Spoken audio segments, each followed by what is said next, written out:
Thank you. As you possibly some of you have heard, the pineapple story took place in the country of New Guinea, used to be Dutch New Guinea, Irian Jaya, now part of Indonesia. Right here in these swamplands is where we had planted these pineapples. I tried to grow everything there, but nothing would grow. The ground, the sandy soil was so bad. And so I finally tried pineapples because I didn't know what else to try.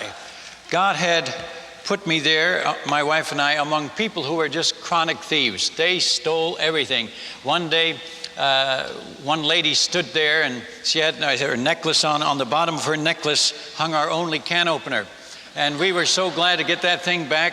You know, we were hacking cans open with machetes and it was a mess. My wife, being a nurse, she sterilized that thing good and we got it back. One day she said to me, Otto, I can't find the diaper pins to keep the diapers on the babies and the large slide pins. And one day there stood a group of women and on their ears hung our diaper pins. And we were so glad to get them back because, you know, what else do you do? The other day I heard of a rock group here in America which used safety pins on their ears. So I guess we're catching up with the jungle people here in America. And I suppose in music, some other areas, we're already ahead of them, if that's possible. But you know, they stole everything. And God sent me among those people, probably the greatest thieves on earth, to teach me the lesson that he wanted me to get, the lesson of Luke 14:33, where it says, whosoever he be of you that forsakes not all that he has, he cannot be my disciple. Now, I'm Dutch by birth. I was born in Holland, and us Dutch people hang on awfully tight to things we have. That's the way, it isn't my fault, really. My father was that way. I got it from him. And then I found out that he got it from my grandfather, so it really isn't his fault neither. But you know, they call us stingy. You know, the word in their culture here was long-nosed, the word for stingy. The long-nosed white man, they called me. And the stingy missionary. And I was fighting for all that I had. I mean, I was taught to, to fight back. I fought for everything. Like they stole my shirt. One guy, he's trying to sell me a fish. He had my shirt on. You think the guy would wear it somewhere else? I said, nobody else is wearing any shirts around there. And I said, hey man, give me your shirt back first, and then I'll trade with you. They took everything. One time, one guy came staggering in. He couldn't see straight, and then I realized that he's got my wife's subscription sunglasses on. She hadn't missed him yet.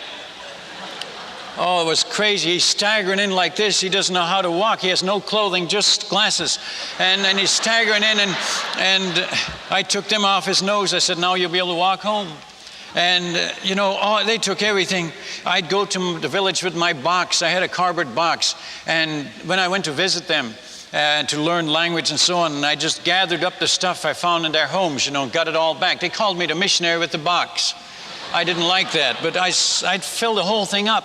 I found stuff I hadn't missed yet. They'd say, one day I sat looking at this flashlight and I saw, that's just like the one I got. Amazing that these people would have one like that. Then I went home and found that they'd just gotten it the day before. They were chronic thieves. They'd get my wife's attention at the front door and knock, and then they'd clean off the wash line at the back. There was no way, there were so many of them, just the two of us. And we were fussing with them, and they said, Tuan, you're always angry. I said, hey, I was never angry until I met you people. This is true. Anger had never really been my problem. I'd had other problems, but anger was never my problem until I met them. I said to them, hey, I could be a real good missionary if it wasn't for you people,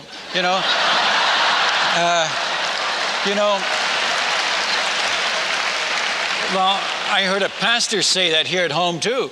So you must, I could be a good pastor if it wasn't for my people. A teenager told me once I could pass my grades if it wasn't for my teacher. And then I suppose the man that said I could be a good husband if it wasn't for my wife. So you have natives around you too. So really, I think you'll be able to understand my story. But they stole all my pineapples and I didn't know what to do. I closed the clinic. I said, no more clinic.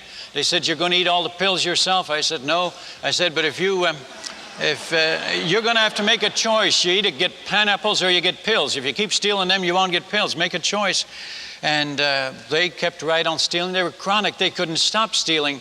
And so I closed the clinic, and they all went off to their, they sat on my front porch with their headaches, rubbing their toe and give me some pills.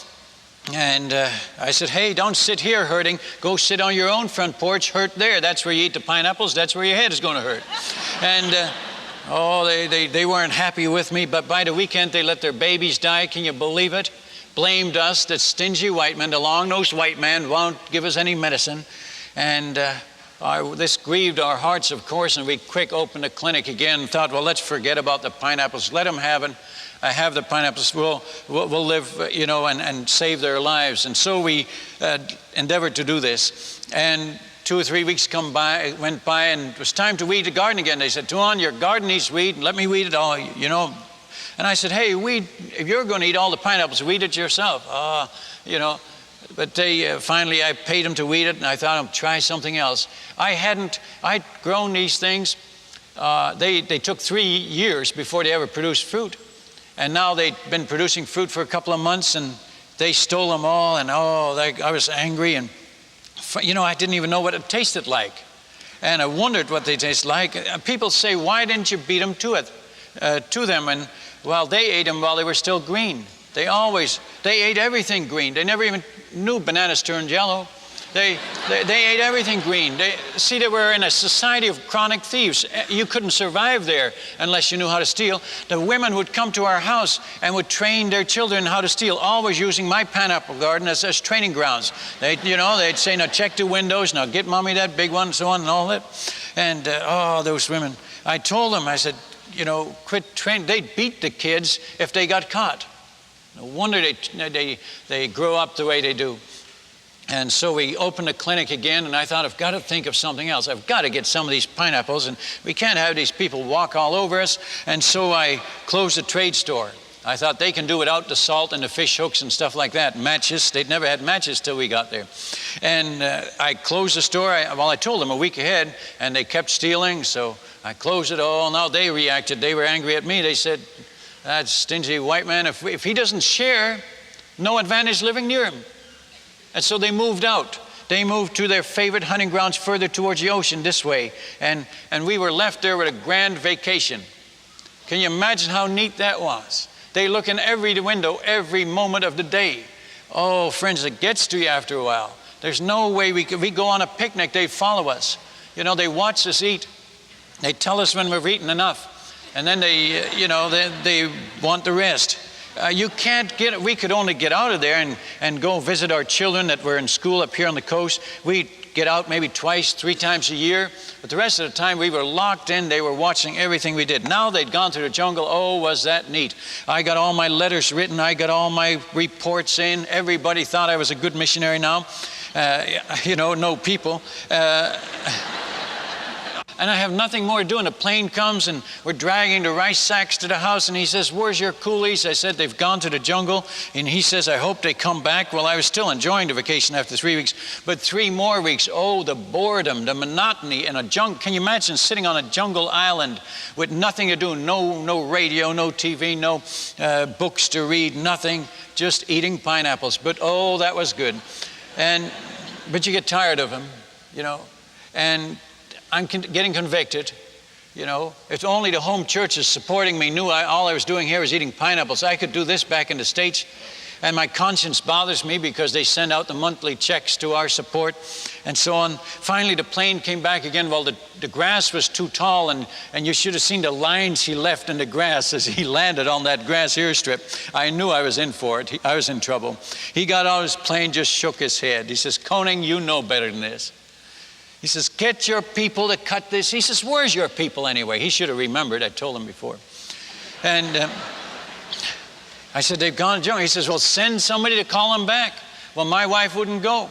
Hey, and you can't blame her, folks. Those spiders and those snakes in those jungles and those mud trails with slippery logs and leeches and what have you. She didn't know where they were anyway. He says, hey, I can't come back till you get that grass cut. I'll call you. We had a two-way radio with contact with the MAF base a little north of us and with our mission headquarters. And hey, he says, I can't come back. I'll call you ahead of time. How would you like to be a missionary back there in the jungle? And the pilot that comes your way isn't going to come back. And you say, oh God, I need my natives. I need my people. I need a messenger. And one guy came, stood there smiling, and I said, hey, get that smile off your face. I'll tell you what, I'm going to give you a job. You call all the people and I'll pay you good. And he smiled again and went off, and I said, thank you, Lord, you gave me a messenger. And we waited it out in 3-4 more days. There they were, and they yelling at me. I said, Tuan, we're here, Tuan, we're here. Well, hey, they didn't have to tell me. We could smell them. You know, they never bathe. Can you imagine it? Never bathe. They can never sneak up on you. And I thought they'll probably steal my pineapples again. They did. And now I tasted them, and now it's even worse. That's when you complain, when you've had it good and now you have to cut back. And I was fussing, and they said, Tuan, you're always angry. You're an angry white man. And that bothered me. You're stingy. And I said, no, I'm not. Leave him alone. I'll show you I'm all right. But I tried everything. Finally, I got this German Shepherd dog. He was a big, full-grown male shepherd. I got him up here in the mountains of New Guinea. A missionary raised him. And the day when that dog was on the plane, they could only see the pilot as he landed. He was in the tail end. All the people, like usual, crowded around that airplane to see what was in there, to see what they would steal next. And the pilot would, he couldn't get a door open, you know. He said, can't you control your people? Get them to stand back there. And I'd have a stick, you know, and tap them on the shoulder. Hey, get back. But, you know, you don't hit them too hard. They've got 9-foot spears, right? And they're headhunters and cannibals, so you go easy. I'd back this side off, and they'd be nuts, and all those flies would get inside his cockpit, and he'd be fighting flies all the way home. And he says, get your people away. There's another reason he would polish up that plane. Our people never use a handkerchief and get their noses against this glass. And he says, look at the mess they're making. Can't you? He was fussing at me. And I'd be fussing at the people, so we're both fussing at him. But this morning when that shepherd dog was in there, I almost encouraged him to get closer. I thought you should have been there. You should have been there. When he opened that tail door of the plane, that full-grown shepherd jumped out, let out one bark. You should have seen him run. That was my best day of my missionary career. They ran, and the dog, they were up on my roof, up in the coconut trees. They were everywhere, and it was unreal. And the dog did his job. No more pineapples were stolen. I thought, I've got it. I've beat him finally. But alas, I didn't. It got worse. You see, the dog ruined our ministry. Nobody came loitering around our mission station anymore. My wife had a clinic 200 feet away. And she says, Otto, get rid of the dog. I said, why? She says, come over to the clinic. Well, it was true. All those 100 people, an average of 100 people, would crowd in on her. Nobody wanted to be on the outside when the dog got loose. They'd yell, and I'd tie up my dog with this vine, but he could chew himself free in 20, 30 minutes. And one day, they would yell at my wife, quick, me first, quick, look, he's chewing the vine, he's going to come. And she says, they're all pressing up on me. I haven't got elbow room. I can't work with them. She says, they're driving me up the wall. I'm going to be a nervous breakdown. She says, I can't carry on like this. Well, she says, I'm bending all the needles on them. They're so tense by the time they get. And so she was right. One day I saw the dog get loose. You won't believe this. Tore off with a piece of vine hanging on his neck, tore off towards the clinic, and all of a sudden those sick people weren't sick anymore. They'd bring him in on stretchers and they run home. Now, can you believe that? The ground is filled with crutches. The guy that couldn't even sit up is sitting on the roof of the clinic. Now, how do you... My wife says, well, I guess I'm all done for today. I said, yes. But she was right. I ruined my ministry too. I used to sit on my step and learn the culture and the language, but now no more loitering around there. So I realized that I had to get rid of the dog, and I finally did.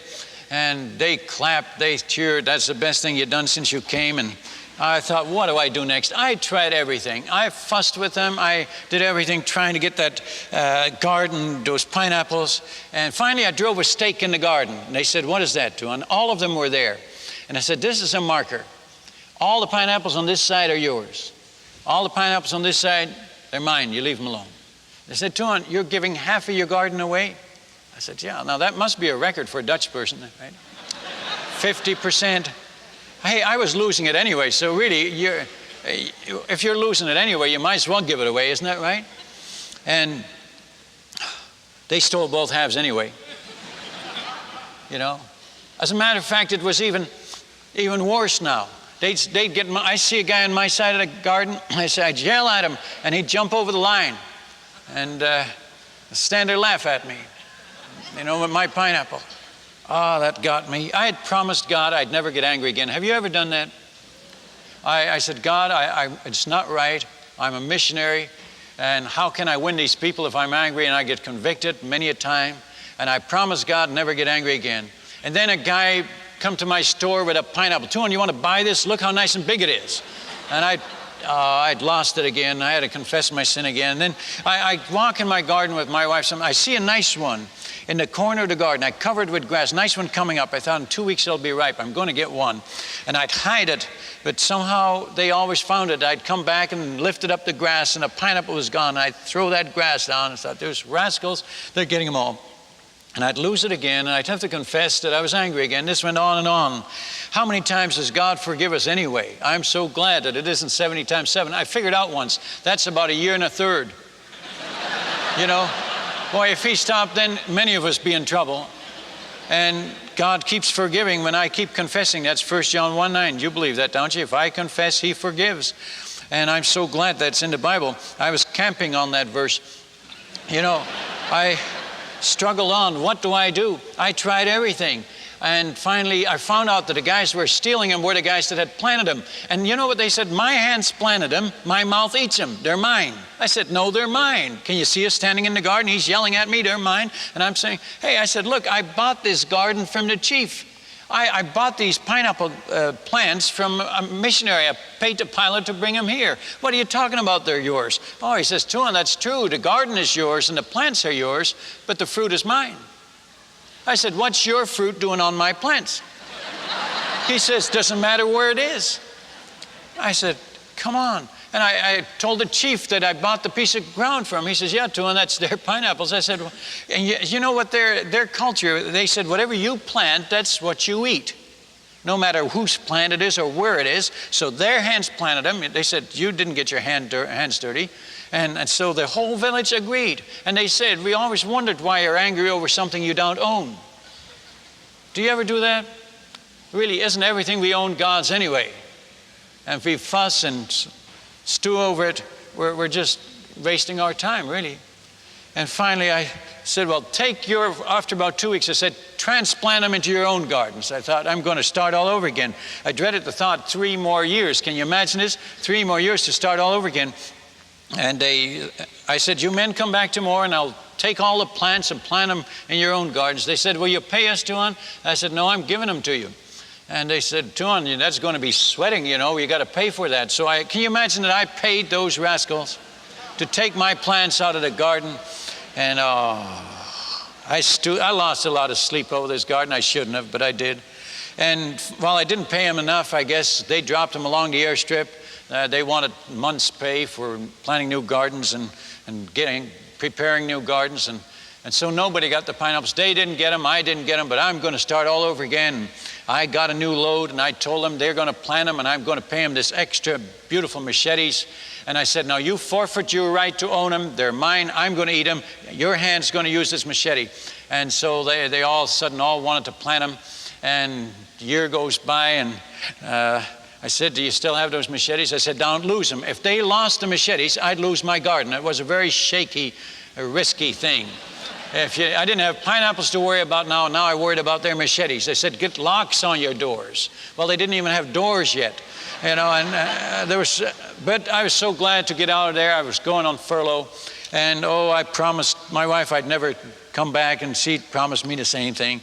And we told God we'd go anywhere but to those thieves. And, have you ever said to God, I'll go anywhere but there? What does God say? He'll hold you right to it. Don't say it. Don't say it. Because he'll say, he wants to make the choices in our lives, you see.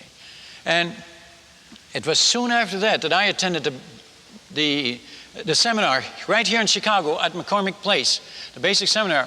I was sitting up in the balcony, and that second night, Bill talked the whole night on right. Now that's a long night on fighting for your rights, because all I could think of was that crazy garden back there halfway around the world, way there above Australia. And the longer he talked, the more miserable I got. He said, give your possessions to God. God takes good care of his property. And I thought, I never thought of that. And then he said, whatever you give to God with the right motives, you'll never lack in that thing. And that's so true, and it's so scriptural, because if you give it to God, he's in control. And whatever he's Lord of, whatever he controls, he does a better job than we can. And I proved that. I can't get away from pineapples now. Everywhere I go, people actually think I like them. Everywhere, whatever you give to God, you'll never lack. This is very, very true. But he went on. He said, the people you fight with, you'll never be able to win for Christ. Oh, that grieved me. I thought, that's right. Here, people have died on that mission field, and I was their missionary, and they're lost forever in a Christless eternity in hell. And they're lost, and all I was doing was fighting for pineapples while they were going into eternity. And I was so grieved. I didn't think God would ever forgive me, but he did. He'll forgive you no matter what you do. Isn't that true? And I sat there, I was grieved, and I was weeping up there in the balcony. Bill didn't know I was there, and others wondered what this guy was weeping over. And he said something else. If you keep fighting for your rights, you'll destroy your own health. And I'd done it. My nerves were bad. I was on tranquilizers. Missionaries shouldn't be on tranquilizers now, should they? And I was on them, and my health was bad, and I was hurting. And he says, you'll destroy your health. And I said, God, I've already done it. And when he gave the invitation, how many need to put something on the altar tonight and give it to God? Boy, I think I raised both of my hands. I said, God, it's your pineapple garden. You do whatever you want with it. And the peace of God filled my soul. And I walked out of that seminar as if I had a burden lifted that, my shoulders were never broad enough to carry. A load. And I said, God, I never have to be angry again. I never have to fuss and fight again. Oh, what relief, what freedom. It's like getting born again all over again. I got back to the jungle and stood there in the garden one night. I said, God, this is your garden. If you want to give these pineapples to these natives, that's up to you. If you want to give them to your faithful missionary, I would sure appreciate it. Now, why do you laugh? I know what you're saying. You didn't deserve any. I know.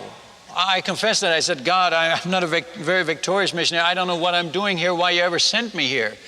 But I did say to him, I said, God, I'm your child, and I feed my children, and you've got all kinds of good food coming up here in this garden. No, now that's really putting the pressure on God. I hope you've never done that. I'm ashamed of that now. That's like twisting God's arm. God, my kids aren't always good, but I feed them. But friends, I saw God grow pineapples on that same poor soil, sandy place, same gardeners, same climate, everything the same. And his were bigger and taller than mine ever were. And God sure knows how to grow pineapples better than I can. And I'm getting suspicious as I go around telling the story. God can grow anything better than we can if we give him a chance. But he isn't going to push us out of the way. If we're willing to let him do it, fine. But if not, then he's going to let us struggle.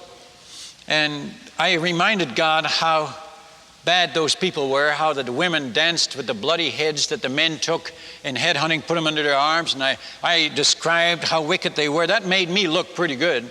And I thought God certainly would want to give all his pineapples to his missionary rather than to those rascals. And, but I still wondering. God started to grow his pineapples. We walking in the garden. The natives were looking at the pineapples. I prayed. I said, God, the natives are looking at your pineapples. Well, I was looking at them too. Everybody's looking at them. Who's going to eat those nice big ones? And I reminded them over and over again that I was a full-time missionary. I wasn't just short-termer. I was in this for life, and all this. And then the natives were really starting to look harder. And I caught it, and I said, God, these guys steal them before they get ripe. If you want to get any of your pineapples, you're going to have to watch over this garden now, because they're looking at them, they're about ready to steal. They don't wait till they get ripe. See, I'm giving God some good advice. Hey, I've got experience. I'm helping him. I'm on his side, okay? I hate to see God lose his pineapples, wouldn't you?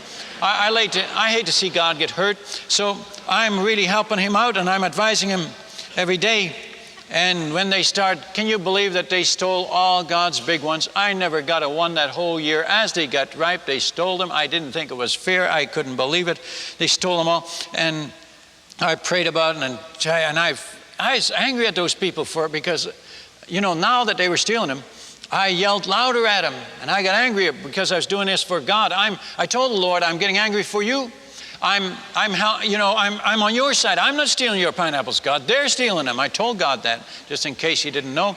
And I'm angry. Now, I'd given the garden to God at the seminar, and here I'm still wearing myself out. And I came to the place, friends, where if you're angry long enough, you'll destroy your health. And that's what I did. My nerves were bad, and my health was bad. And finally I said, God, I fell on my knees before Him one time, and I said, God, I can't help you any longer. I haven't got the strength. I haven't got any fight left. You're going to have to look after your own garden. If you don't, nobody else will.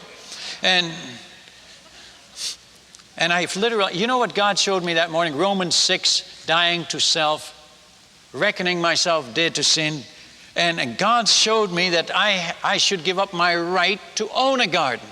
Well, I was at the end of my health, at the end of my rope, so I gave the garden to God one more time. I said, God, I died to the right to own a garden.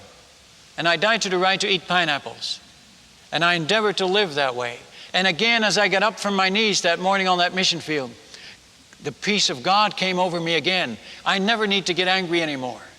I died to the right. I said, God, I'll never walk in that garden again. I'll never even look at it. Now, I shouldn't have said that. The garden was right outside my window.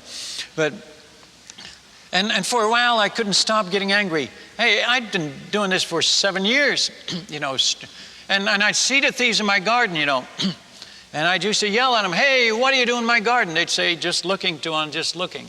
I say, well, do your looking somewhere else, you know. But now that I'd given the garden away, I still sometimes get angry at him. I forget, you know. And then God convicts me, and then I say, oh, God, forgive me. Once, right in the middle of getting angry, God got to me, and I said, okay, go ahead. Steal the pineapples, that's fine. And I shouldn't have told him to steal them, but that's the way it came out. And can you believe that God brought me to a place where I waved at the thieves stealing the pineapples, and they said, he's gone blind. I was taking his pineapple, his eyes are bad. And I said, no, I saw you, man. I just didn't say anything. But now God dealt with me on that too. I said, hey, if you're dead to that thing, you don't worry about what they say.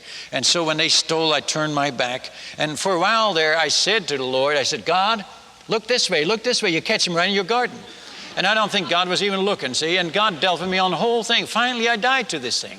And I'm not fighting anymore. And this is when this group of natives stood there. Haimo, a very intelligent fellow, said, Tuan, you've become a Christian, haven't you? And, that's devastating. I said, why do you say that, man? He said, you don't get angry anymore he changed it today, when they steal your pineapples. I said, does that make me? He says, yeah, Tuan, you're a Christian now. I thought, what about all the other good things I've done here? I've knocked myself out for these people trying to help them. Doesn't that count? No, they only remember when you blow it. You ever notice it? Your neighbors expect you to be totally perfect, right? Now, how can you be a witness? Well, listen to the rest of the story. See what happens. I wondered, now, how does he know what a Christian was? Then I thought of it. For 7, almost 8 years now, I preached about Christianity. I preached how Christ, what he's like, how a Christian lives, how he acts, how he reacts. And they always said, Tuan, whenever you said that, we hoped we'd meet one someday. You see? Now that's the difference between our walk and our talk, right? I'm preaching at them, but they're watching me get angry, and my message is nullified. And so here he stands, he says, Tuan, why don't you get angry anymore? I said, I don't need to get angry anymore. I gave the garden away. Oh, you should have given it to me, he said. And I asked him some questions, and then he said, Tuan, who owns the garden now? I said, I'll tell you tomorrow. Friends, I felt so bad at this point because they just said, you've become a Christian. I thought, I've blown it so bad. I should move to another tribe. I don't know what to do. There's 150 tribes in the yellow side of the island on Irian Jaya alone that are without missionaries that have not heard the gospel yet. Can you believe it? And there are many more on this side too. And I should go to another tribe, but a missionary wouldn't fly me anywhere else, a missionary pilot. He said, why do you want to go? I said, I've messed this up so bad, I want to start all over again. He says, why did you do it? I didn't want to tell him. Didn't want to tell anybody. I hadn't told my wife. And I said, they just said, you've become a Christian. He sat there laughing at me. He said, tell you what to do. Show him the difference, and you'll win him. I thought about it, but I remember that night, I went in the house. It was nighttime. And Jaimo says, Tuan, who owns him now? One more question to him before you go in there, go to sleep. Who owns him now? I said, hey, I'll tell you tomorrow. I'm not going to talk anymore. It's late. I'm tired. Come back tomorrow. We talk every day anyway. So I looked through a crack in the curtain, and he stood there pointing at his people. They point with their chin. He said, did he give him to you? Did he give him to you? Did he give him to you? Did he give him to you? And he's do you own him? And he says, one more question, Tuan. I can't find the owner. Who owns him now? I said, I'll tell you tomorrow. Go home. And they rounded the corner of my house. You know what they said to each other? They said, how can we steal if we don't know who owns them? It was a difficult night for hungry thieves. Can you imagine the agony of a hungry thief when he can't, the biggest headhunter might own him, the witch doctor might own him. So all that night, I couldn't sleep, folks. My conscience I was awake. I've just become a Christian. I felt so bad. I was awake. I said, oh God, I'm starting all over again. I thought I was starting over at the seminar, 2 years ago. And then, when I gave you control of the garden, I thought I was starting. And now how many times do I have to start over? And I felt so bad. But the amazing thing, as I lay on my mattress that night, I heard commotion in the village. Everybody was awake. Those guys were gone. They woke up everybody trying to find the owner of the garden. Desperate, hungry thieves. And I thought, this is neat. Finally, they're all losing a night's sleep over this garden. And it made me feel so good. They went with torches through the next village. Can you believe this? At night, snakes and all. They went through and woke up the next village trying to find the owner. Never did find him. And early in the morning, I must have fallen asleep because they woke us up. And they were all around our house. And I woke my wife up, and I knew what this was all about, but she didn't. And she's afraid, and she says, what is it, Otto? What is it? I said, calm down, Carol, just calm down. No problem at all. I know what this is all about. You'll enjoy this. You join me outside, and you'll enjoy this one. Well, now, my wife is a night person, and she'd never seen the sunrise yet in New Guinea. And I'd often say, you've got to see the sunrise. And she says, she's smart. That's just a sunset backwards, she'd say. Once he said, God wanted me to see the sunrise. He'd schedule it later on in the day. But it was beautiful. It was really beautiful. That morning, my wife saw the sunrise. It was neat. Curiosity got her. And there stood all those natives with their hands across their chests like this in the dampness of the early morning. All of them were there. And I said, good morning, men. What do you want? One shout. Who owns the pineapples? I said, I gave them to my God up in heaven. And they start to rub their nose. That's how they think. It's neat. You can't laugh at them. When you see the whole 300 of them thinking real hard, they rub their nose. And, it's neat when you're preaching, you at least know when your audience is thinking. It sometimes gets to be a real mess, when they never blow their nose. But anyway, we think scratching. I used to think scratching my head, and they'd say, Tuan, you got those bugs too? Miserable, aren't they? But they stand there, you can't laugh. We pinching each other, standing there with a straight face, you can't make fun of them. And so they think, Tuan, doesn't your God have any pineapples up there in heaven? I said, I don't know. Gave them anyway. And they thought some more. And one guy says, Tuan, how many moons ago did you give your garden to your God? And I thought a little while, and I said, we learned to think like that too,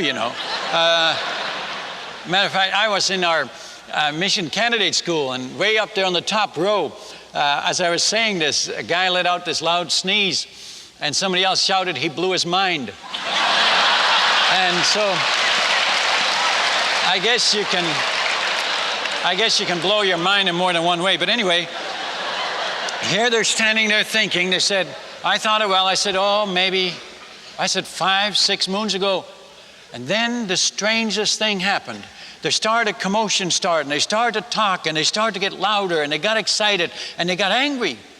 And I heard snatches of it, and they said, Tuan, get in there, go in your house, and get on your knees, tell your God you want the garden back. I said, oh, I don't want the garden back. I've been so happy not owning it. Have you ever been happy not owning something? Oh, I can sleep again now. My worries are gone. My anger is gone. My health is improving. My nervous system is improving. Hey, I'm so happy not to own it. And don't envy the rich man. He's got more worries than you'll ever have. But friends, I said, no, I don't want. We want you to own the garden. I said, why? He says, you're the cause of all the problem. You tell your God you made a mistake, because you did. You tell him you made a mistake and get it back. I said, I didn't make a mistake. I feel it's the best thing I've ever done. They said, oh, Tuan, but you did make a mistake. I said, why are you saying this? Well, you're the cause of all the problems. They'd had powwows, they'd had talks, they'd offered witchcraft to the demons. You know why? Because nothing was going right in the village. After I gave my garden to God, everything started to go wrong for them, because they were touching God's pineapples, and he can take good care of them. The rain wouldn't fall, the gardens wouldn't grow, they'd let the fish hook in the river, nothing would come up. They'd hunt and they'd never get any pork. We hadn't gotten pork for months. They said our women aren't getting pregnant. There's no babies being born. We're going to be outnumbered by the enemy tribes. They said everything is wrong to them. They'd been making sacrifices to the demons. They've been having talks. Who has wronged them? Who has turned them off? What is wrong? They couldn't find a problem. And all of a sudden they stand in front of my house. And they said, missionary, it's you. You're the cause of the trouble. Get in there and get the garden back. And I said, I don't want the garden back. Well, we want you to own the garden. We never gave you permission to give it to your God. He is not to own any property around here. And I said, hey, why don't you quit stealing his pineapples? Ah, Tuan, you're so dumb, that won't work. I said, why not? They said, well, you know what it was? They're chronic thieves. They couldn't stop stealing any more than some of us here can stop worrying. And we should be able to stop, because we have the way of escape, right? 1 Corinthians 10:13, when you're tempted, you resist Satan, right? Resist the devil, he'll flee from you. We should be able to overcome our chronic besetting sins. They could not, because they were deceived. They were controlled by Satan. They had never faced temptation and not yielded. And they said, you know, when they get near the garden, they smell the pineapples, you know. Satan make them feel hungry, right? He does that to some of us too. We get near the fridge and we get hungry. But Satan controlled them totally, you see. And they said, Tuan, that won't work. You get the garden back. Oh, I didn't know what to do. I said, I don't want to own a garden. Oh, they come at me. They got all the spears, you know. Now, at this point, they're showing me the spears, all the heads of the spears with the ugly ostrich bird claws on the top, sharp. They start, you see them all start to move. They start pulling the bows back to see if they still work, you know. They start playing with the bowstrings, boing, boing, boing, boing, boing, you know, till you hear it. You know, you really get the point, don't you? You don't want to get the point. And they're getting angry. Tuan, get in there. Pray. And my wife says to me, I thought you said this was going to be funny. It wasn't funny anymore. I did some quick praying, and God gave me a name, Haimo. That's very sharp native. I said, Haimo, where are you? I want to talk to you. And Haimo comes out of the crowd. And he stood there and laughs at me. I said, Haimo, why are you laughing? He says, Tuan, you can't be a Christian and own the garden at the same time. And I said, Haimo, you're right. Now, what was he saying? This verse that had troubled me. Unless you forsake all that you have, you can't be my disciple. Discipleship means lordship.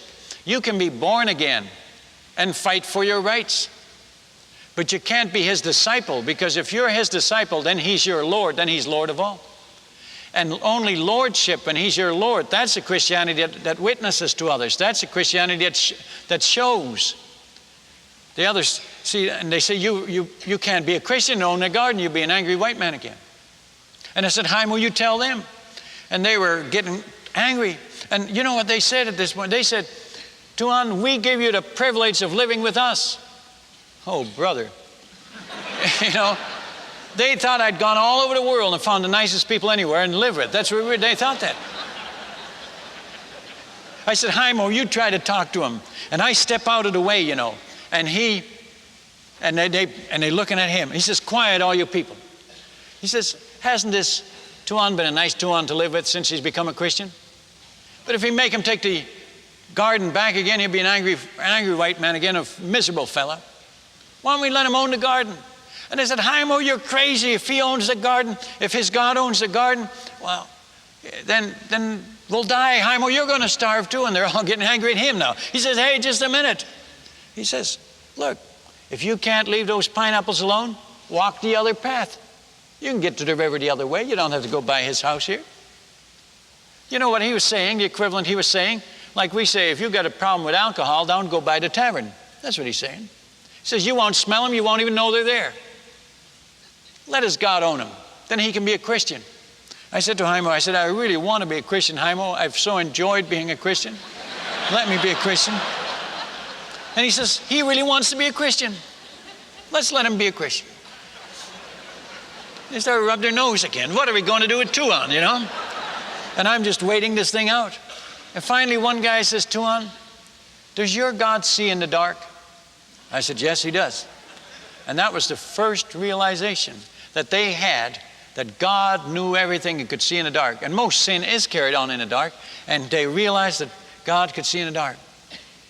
And that really worked for us. They start to understand God. And another guy says, God, Tuan, your God's big, isn't he? I said, oh, yes, he's big. He controls the rain. He controls whether your wife gets pregnant. He controls whether you catch fish, whether you shoot pigs. He controls whether your child gets sick. Everything. You can't even breathe without God's help. You'd die if it wasn't for God's sustaining power in your life. Oh, God is big. They said, I'm not going to steal pineapples anymore. And about half of the crowd quit stealing because they're afraid of God. And you know, when you have a fear of God, that's when they got converted. The other half still stole all the pineapples, so I still wasn't getting any. But they brought them to my store and I bought them from them.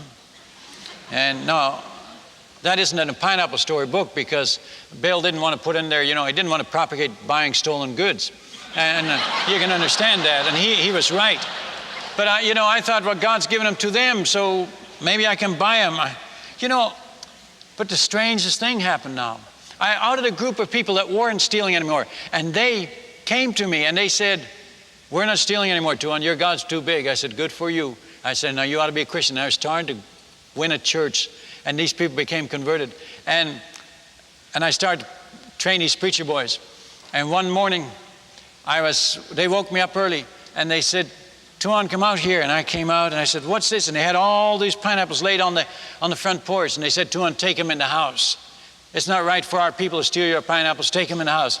I said, what do you mean by this? They said, Tuan, we can't watch them anymore. We're going to the jungle for a while. And so I said, what do you mean? You know what they'd been doing? The preacher boys had taken turns watching the pineapples at night. Snakes, mosquitoes, and everything. While I was sleeping and I didn't know it, without pay, they're guarding the pineapples because it wasn't right that their people would steal my pineapples. I couldn't believe this. God sure can take good care of his property, can't he? And he delivers them to him. I said, look, they're God's, they're not mine. And I gave each man his portion and took a portion myself. And we all thanked the Lord together. And I was amazed. I said, God, you deliver them to my front door. I don't even walk in the garden anymore. I don't even know if they're growing. If the garden needed weeded, I first thought, well, if God owns the garden, he can weed his own garden, right? And, that's not the way you do it. Friends, I become the manager. I'm the steward. He owns it. I'm working for him. If the garden needs weeded, I send him in to weed it, you see.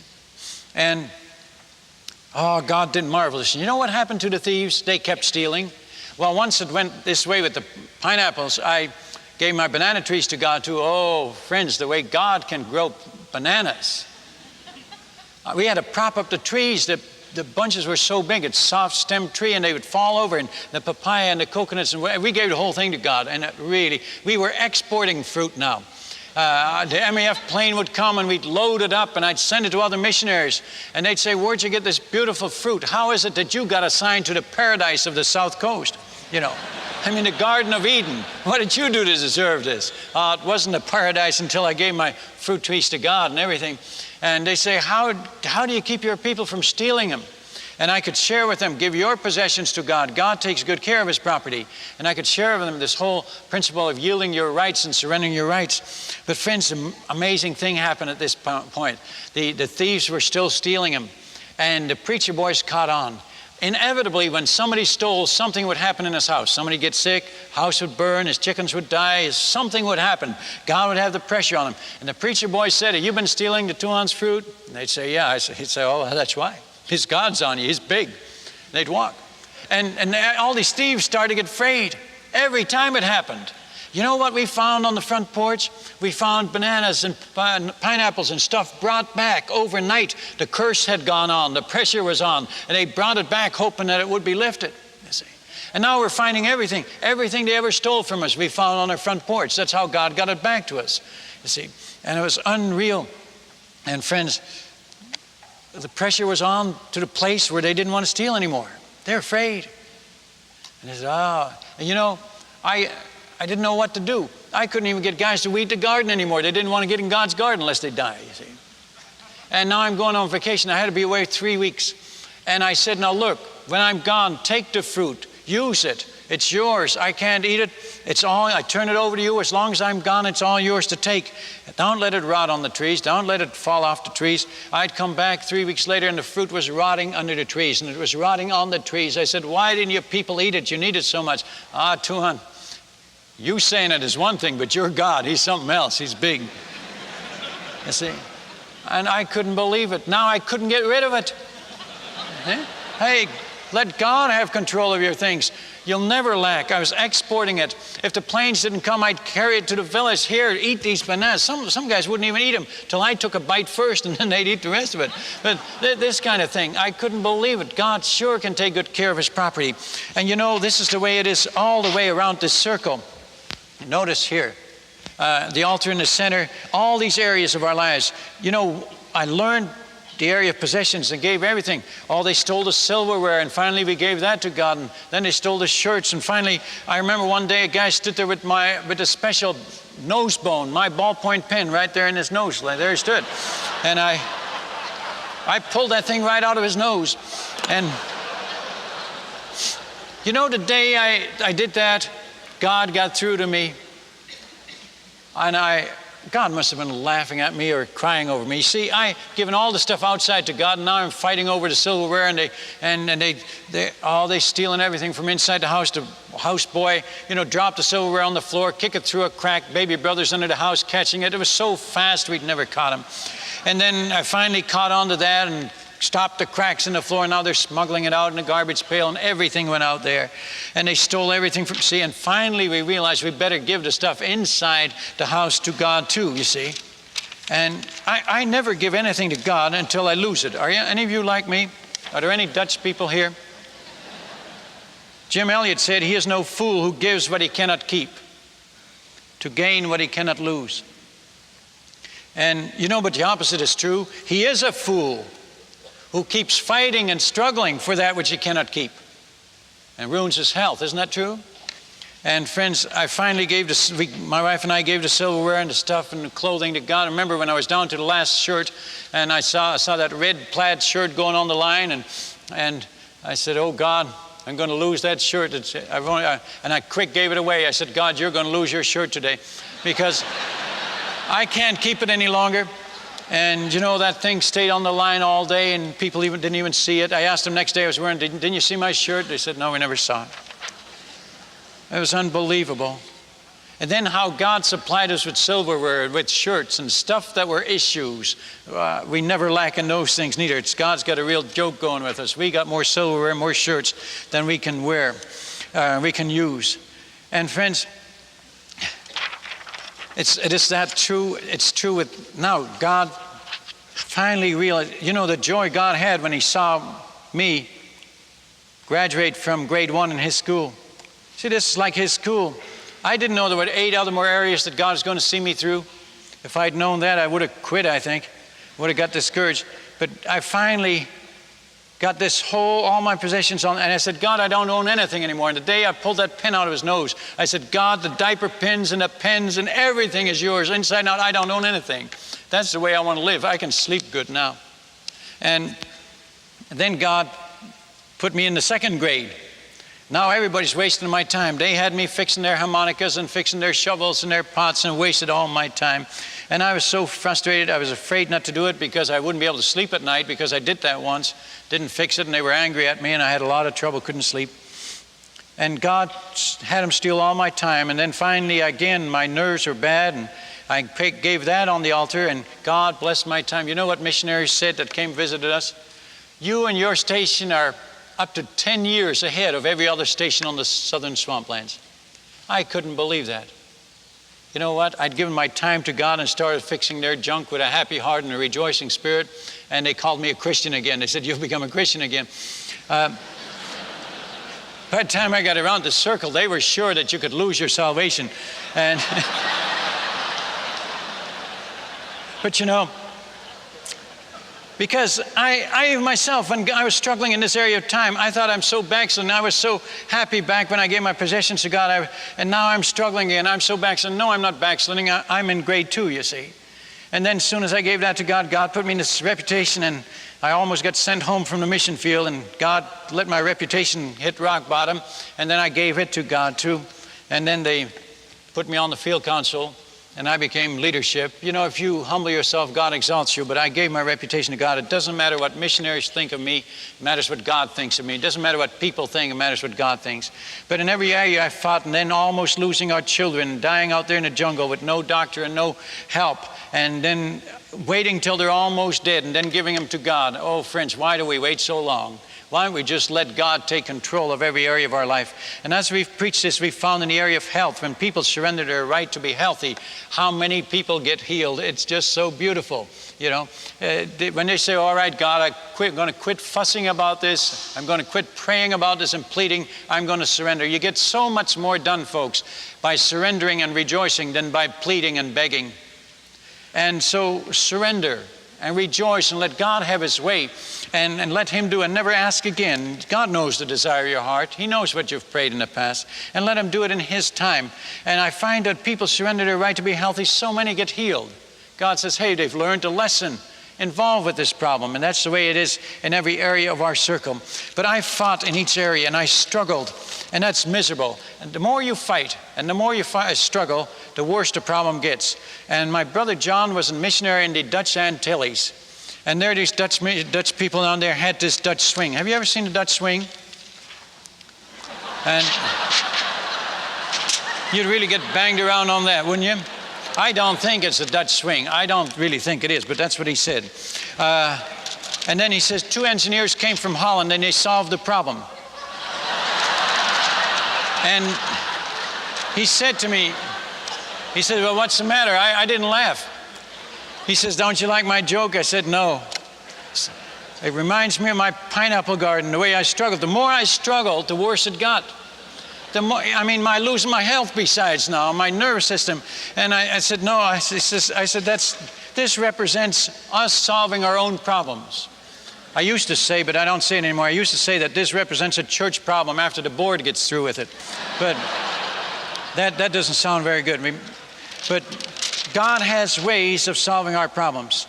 He had a branch there all the time. Friends, as long as you try to solve your own, God won't push you out of the way. He's waiting for you to let him do it. I think we should all bow our heads. Will you all bow your head with me? Maybe God is speaking to you about a garden you own. Are any of you doing what I'm doing? Are any of you losing your health or your nervous system? Or you're struggling and fighting and they're saying, hey, you're losing your witness because you can't win the ones you're fighting with? Would you say to God right now, right where you're sitting, Lord, forgive me. I give my garden to you. Have your way. And would you say one more thing? God, remind me to do it again tomorrow morning. Surrendering rights is daily. Every day we have to give it to, after we confess our sin, then we surrender our rights and say, God, it's yours again. And then you don't have to worry about it, you don't have to fear, and you don't have to get angry over it. Oh, and you'll have all this free time if you don't have to worry. And you'll be rejoicing, no load will be lifted. Just like Pilgrim when he came to the cross, remember? And that burden fell off his back and rolled down a hill. Remember that? And he was free. You can go out of this place tonight free, with peace in your heart, with joy, like you don't believe possible, when you give that problem, let God have his way. I would like to ask this question. How many of you are giving something to God? Would you raise your hand? Praise the Lord. There's a lot of hands all over the place. Oh, that's good. One more question. How many here are struggling? Would you raise your hand? Yes, there are people struggling. I appreciate your honesty. Let us pray. Heavenly Father, these dear ones that are struggling, would you bring them to the end of their rope in quick time? Would you help them to see so that they wouldn't have to ruin their health and their lives? Father, we pray that everyone in this place tonight might come to the place of surrendering their rights to you, letting you be Lord of all, so that the world might see that we're Christians now by our life, and that we might become witnesses to you and might be able to win those around us, our neighbors, our natives, whatever they are, to you. So give us all a great victory as we surrender to you. In Jesus' name we pray. Amen.